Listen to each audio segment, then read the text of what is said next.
Hi hello నమస్తే అండి. Welcome to కోడలి వంటిల్లు. నాకైతే చాలా చాలా ఇష్టమైన రెసిపీ ఏంటి అంటే అరిసెలు అన్నమాట. చిన్నప్పుడు మా అమ్మ చేసి పెట్టేది చాలా బాగుండేది. ఇప్పుడైతే అమ్మకి అంత ఓపిక లేదు అరిసెలు చేసే అంత ఓపిక. ఇంకా సరేనని చెప్పేసి ఈరోజు నాకు అరిసెలు చేయడం రాదు, ప్రాసెస్ తెలియదు. ప్లస్ నా దగ్గర అరిసె చేసే గంట లేదు, ఇంకా ఎలాంటివి లేవనమాట. సరే లేకుండా చేద్దామని చెప్పేసి ఒక వీడియో చూసి ఇలా ఫాలో అయిపోయాను. ముందుగా ఒక బాండీ పెట్టుకొని ఒక 2 కప్పుల బెల్లము, 2 కప్పుల నీళ్ళు అయితే పోసుకున్నాను అనమాట. ఇక్కడ నా దగ్గర అయితే పొడి బియ్యం పిండి ఉందండి, తడి బియ్యం పిండి కాదు. పొడి బియ్యం పిండితో అరిసెలు ఎలా చేయాలా అని చెప్పేసి ఒక వీడియో చూసి ఇలా ఫాలో అయిపోయాను. తర్వాత ఫ్లేవర్ కోసం యాలకులు ఒక 4 దంచి వేసుకున్నాను. ఇక నువ్వులు అయితే ఒక 2 స్పూన్లు వేసుకున్నాను. స్టవ్ అనేది హై ఫ్లేమ్లో పెట్టాను. ఇప్పుడు చూసారా ఎంత బాగా మరిగిపోతుందో. దీనిలో ఒక చిటికెడు ఉప్పునైతే యాడ్ చేసుకున్నాను. మనం స్వీట్ బ్యాలెన్స్ చేయాలంటే ఎప్పుడైనా ఉప్పు వేసుకోవాలి. తర్వాత నెయ్యి కూడా ఒక స్పూన్ వేసానండి. ఇక బాగా వాటర్ అయితే బాయిల్ అయిపోతున్నాయి.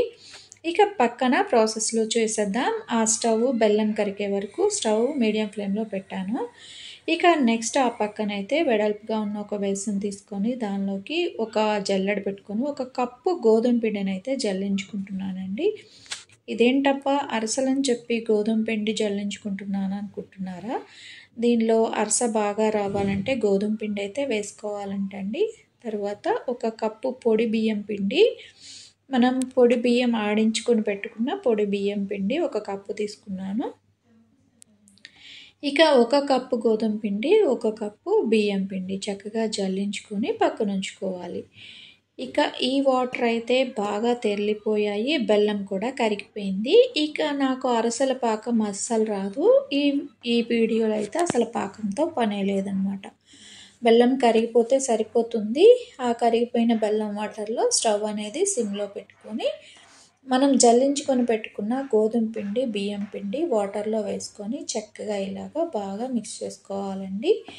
మనకి ఇక్కడ ఉండలు కట్టకుండా చూసుకోవాలండి. పిండి మొత్తం కూడా వాటర్తో మిక్స్ అయిపోవాలి. ఇవన్నీ నేను పర్ఫెక్ట్ కొలతలతో చేస్తున్నాను. నాకైతే స్వీట్ సరిపోయింది. మేము స్వీట్ చాలా ఎక్కువ తింటాము. కొంచెం స్వీట్ తక్కువ తినేవాళ్ళు బెల్లం అనేది 1.5 కప్పు వేసుకోండి, సూపర్గా ఉంటుంది. నాలాగా స్వీట్ ఎక్కువ తినేవాళ్ళు అయితే 2 కప్పులు వేసుకోండి. వాటర్ అయితే అదే క్వాంటిటీ వేసుకోండి అనమాట. ఇక మొత్తం కలిసిపోయేలాగా బాగా కలుపుకోవాలి. వెచ్చటి ఆవిరి సెగ అయితే వస్తుంది. స్టవ్ అనేది సిమ్లో పెట్టాను. ఇలాగ కలుపుతూ ఉన్నప్పుడు మనకి పిండి అనేది ప్యాన్ నుంచి సపరేట్ అయ్యే వరకు మిక్స్ చేయాలి. అంతవరకు స్టవ్ అనేది ఆన్లోనే ఉండాలండి. చూడండి, ఇప్పుడు స్టవ్ మీద పెట్టి కలుపుతున్నాను. ఇక ప్యాన్ నుంచి సపరేట్ అవుతుంది. మనకి హల్వా ఎలాగైతే సపరేట్ అయిపోతుందో ఇక్కడ అరసల పిండి కూడా, పాకం పిండి కూడా ఇలాగే సపరేట్ అయిపోతుంది. ఇక మనకి చలిమిడి అరసలు ప్రిపేర్ చేసుకోవడానికి చలిమిడి అయితే రెడీ అయిపోయింది. ఇప్పుడు స్టవ్ ఆఫ్ చేసి పక్కన ఉంచేసుకోవాలి. దీని మీద మూత పెట్టుకొని పక్కన ఉంచుకోవాలండి. వేడి చల్లారే వరకు వెయిట్ చేయాలి. అంత వేడి అనేది మనం పట్టుకోలేము.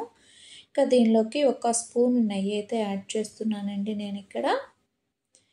ఇక నెయ్యి వేసి మూత పెట్టేసి స్టవ్ ఆఫ్ చేసేసి పక్కన పెట్టేశాను. ఇక వేడి కాస్త తగ్గినప్పుడు, అంటే మనం చేత్తో పట్టుకోగలిగినంత వేడి ఉన్నప్పుడు మనం మూత తీసి నేను నువ్వులు అయితే ఇలాగా జల్లేస్తున్నానండి. ఇంకొక 2 స్పూన్లు నువ్వులు ఎక్స్ట్రా వేసేస్తున్నాను.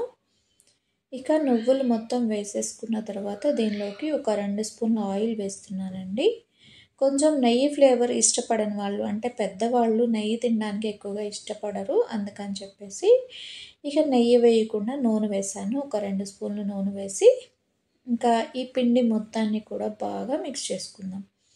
బాగా మిక్స్ చేసుకుంటే మనకి ఈ కన్సిస్టెన్సీ వస్తుంది. ఇంకా దీని మీద మళ్ళీ ఒక స్పూన్ ఆయిల్ అలా వేసుకొని చేత్తో మొత్తం కూడా ఇలా ఒక్కసారి సాఫ్ట్గా మిక్స్ చేసుకోవాలి. చూసారా, మనకి అరసల పిండి ఈ కన్సిస్టెన్సీ ఉంటే సరిపోతుంది. దీని నుంచి ఒక చిన్న బాల్ తీసుకొని బాల్ సైజులో చక్కగా రౌండ్గా చేసుకొని దీన్ని అరసలాగా ఎలా ఒత్తుకోవాలో చూపిద్దామండి. మనం వాడి పడేసే నూనె కవర్ కూడా పడేయకుండా చక్కగా జాగ్రత్తగా వాడుకోవచ్చు. ఇప్పుడే ఆయిల్ కట్ చేసి ఆయిల్ క్యాన్లో పోసానండి. ఆ కవర్ 4 సైడ్స్ కట్ చేసేసాను. తర్వాత అరిసెల పిండి పాకం పెట్టేసి నూనె అనేది చేతులకు అద్దుకొని అరిసెను అనేది షేప్గా ప్రిపేర్ చేసుకుంటున్నాను. ఇంకా నేను ఇంకొక మెథడ్లో అరిసెని రౌండ్ షేప్లో పర్ఫెక్ట్గా ఎలా చేసుకోవాలో ఇంకొక టిప్ చూపిస్తాను చూడండి.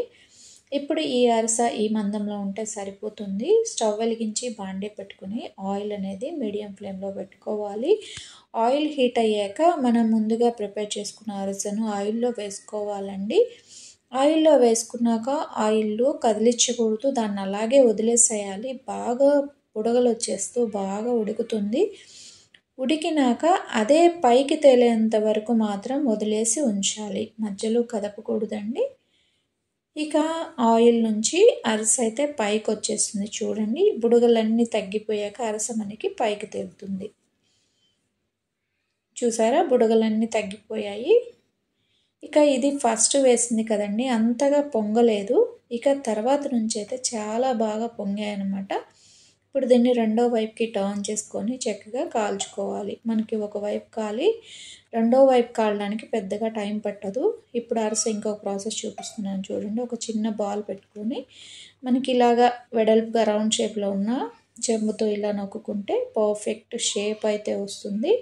ప్లస్ సైజ్ కూడా కరెక్ట్గా ఉంటుందన్నమాట. మనం ఒకటే సైజులో చేసుకోవాలనుకున్నప్పుడు ఇలా చెంబుతో నొక్కుకోండి. నేను పల్చగా చేశానండి అరిసెలు ఇక్కడ. ఇక ఆయిల్ అయితే వేడిగానే ఉందండి. స్టవ్ అనేది మీడియం ఫ్లేమ్లో ఉంది. ఈ అరిసె ఆయిల్లో వేసేసాను చూడండి.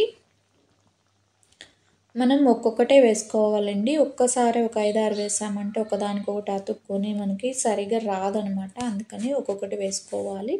మామూలుగా అరిసెలు ప్రిపేర్ చేయాలంటే మాత్రం ఒక 5-6 హెల్ప్ ఉండాలి. కనీసం ముగ్గురైనా హెల్ప్ తీసుకోవాలి. కానీ ఇక్కడ ఒక్కళ్ళమే చక్కగా ఇలా ఈజీగా మనం తినాలనుకున్న రెసిపీని మన చేతులతో మనమే ప్రిపేర్ చేసుకొని ఇలాగ చేసుకోవచ్చు. చూడండి, ఈ అరిసె అయితే చాలా బాగా పొంగిందనమాట. ఫస్ట్ ఆయిల్ అనేది సరిగా హీట్ అవ్వలేదు, అందుకని పొంగలేదు. ఇక రెండో అరిసె, ఇక తర్వాత నుంచి అన్ని అరిసెలు కూడా చక్కగా పొంగిపోయాయండి. ఇక అరిసెను నేను ఒక అట్లకాడ తీసుకొని దాని మీద చిల్లులు గంట పెట్టి ఉన్న ఆయిల్ మొత్తం కూడా నొక్కేసాను. నా దగ్గర అరిసెలు గంటలు లేవు.